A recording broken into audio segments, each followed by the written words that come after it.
Okay, so took a little bit long to get to the banners, but we are here for the banners. Yeah, I'm like an hour late, and that's at like 12 for me. So yay. So looking at the banners, actually not that bad. Like, I don't know how good gaming is, right? I mean, nobody knows really. We need to see him in game, but like Farazan, that's a crit damage support that is good for Xiao, and well, I think we can all assume that Cloud Retainer is going to be probably Xiao's best in slot, right? Like, she's going to be in Xiao's best team. So I have a feeling that if you're a Xiao main, yeah, sure, go ahead and summon for Cloud Retainer, because, I don't see a point where this is, like, Cloud Retainer's not, I mean, there's a chance that she's not in his best team, but I'm pretty confident that Cloud Retainer will be in Xiao's best team, at least. You can't keep getting away with it! Now, speaking for Nahida, literally, if you don't have her, summon for her. Even if you do have her, her constellations are good, so if you, just want to summon, maybe these 4 stars are a little enticing to you, maybe you also play Xiao, but you just don't want to summon for, an entire 5-star purely for him, basically, because I have a feeling that she could be very limited. That's the big issue I'm seeing with her, is she has the chance to be pretty limited, and I'm not up for that. We were talking about like C6 Bennett, right? People in the comments, because I made a mistake, because my original plan for the video was not to turn into the whole like, I'm not gonna summon for Cloud Retainer, because I was still by the end of the video I was going to summon. It's only when I re-watched the video that I was like, nah, I'm not gonna summon. I don't think that she's good, but I miss this on a lot of characters. The plunge damage is a lot higher. I think she could be a fun character, which is the only reason why I think I might still summon. Like, I don't know. I do want to try her out, because I think she could be fun to just play certain characters, right?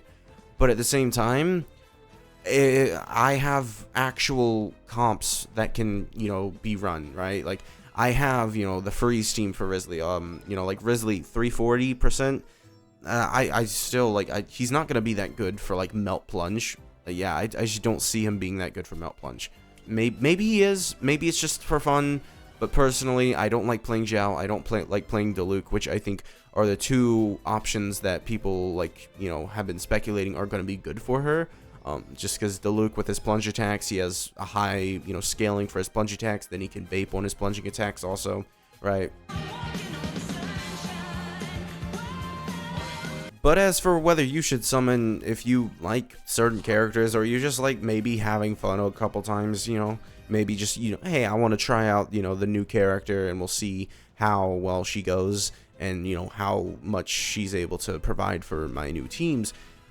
Maybe it's a possibility, but I'm kind of wary to like say, yeah, summon for her, especially since Nahida is who I still consider the best character in the game.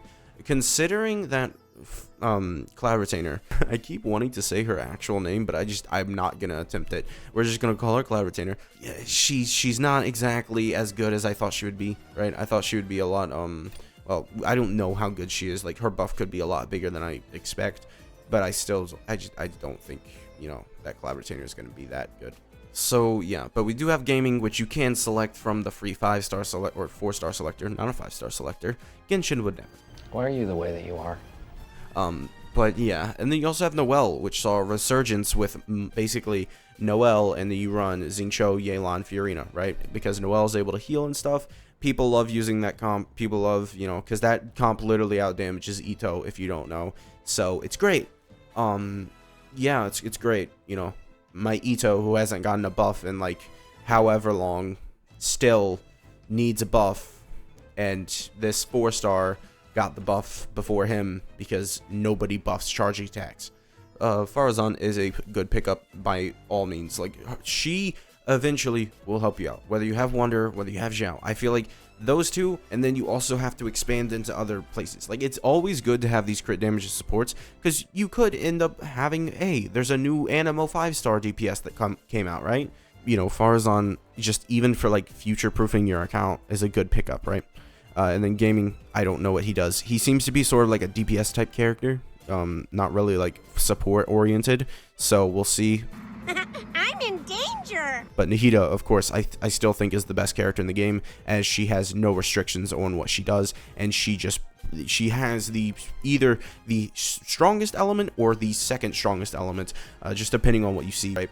And then Nahida giving the 250 EM, doing off-field damage, she is actually just like one of the best characters in the game.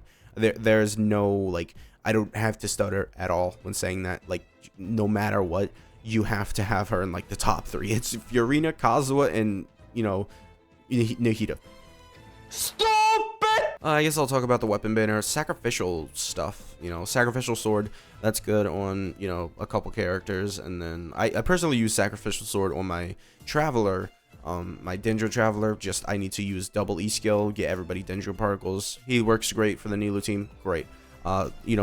People use sacrificial bow on Diona. Diona's not really as used as she used to be, but lithic spear, it's all right. You have to have leeway characters. And sacrificial fragments, that's good for Sucrose, as I believe its secondary is EM. Sacrificial greatsword is probably the worst banner or worst weapon on this banner.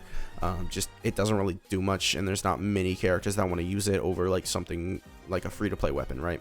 Most of these, honestly, you don't really want to use. It's really just if you have energy recharge problems, then you can use this. But other than that, like if you look at the 5-star weapons, the 5-star weapons also aren't really that crazy. I think I might go through my thing because I would also get Nahida's weapon. I just said the 5-star weapons aren't that crazy. Nahida's weapon is that crazy. I need to look at its passive, but I know it gives a load of EM. What? Okay, I said a load of elemental mastery. It's not actually a load.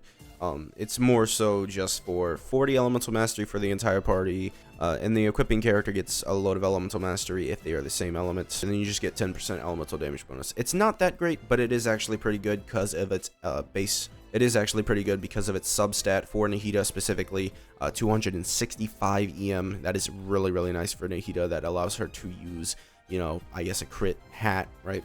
So if we look at my Nahida, we can actually see that I would gain like 100 EM from that. I don't know where my Nahida is. There she is.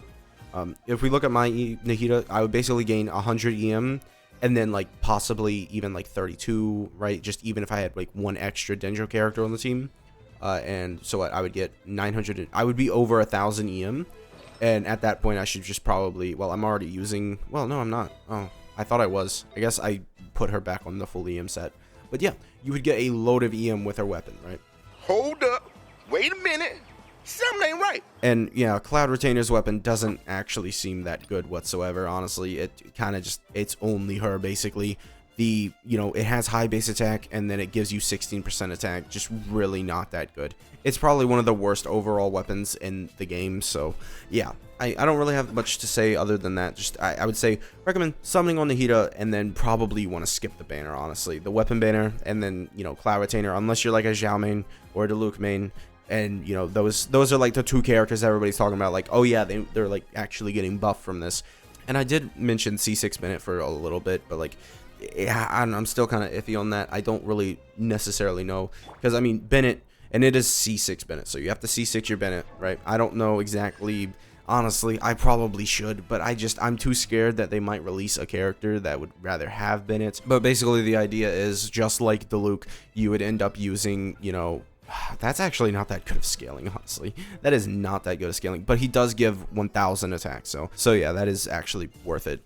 Also, you would have to swirl certain elements, right? You would have to swirl Hydro, not Pyro, with, I don't know. We'll have to see how her swirling works, because you're gonna have to figure out how to actually vape with plunging attacks. Yeah, it's a whole thing. But Xiao, I can basically guarantee say, like, oh yeah, he's gonna get a buff from this. So, yeah, if you're a Xiao main, then yeah, sure, you could probably summon, and you like been using Xiao for a while. I can assume that you're probably gonna want to summon for her. Anyways, so yeah, that's just my thoughts on these banners. I think overall, Nahida is the only one that's like absolutely worth it, right? And then Cloud Retainer, it's a case dependent. So yeah, that's gonna be it for this video. Make sure to subscribe, and I'll see you guys next time. Bye.